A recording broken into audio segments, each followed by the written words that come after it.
In this video, I'm going to show you how to turn off digital creator on Facebook. If you find this video helpful and it solved your problem, I would really appreciate if you leave a like below and comment to help other viewers. Whether you're looking for more privacy or simply want to take a break from digital creator tools, I've got you covered. First, open the Facebook app. Then, tap the three horizontal lines or the menu icon at the top right corner. After that, tap your profile picture.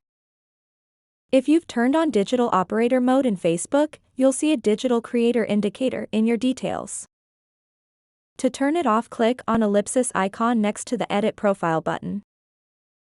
In Profile Settings, look for the Turn on Professional Mode option.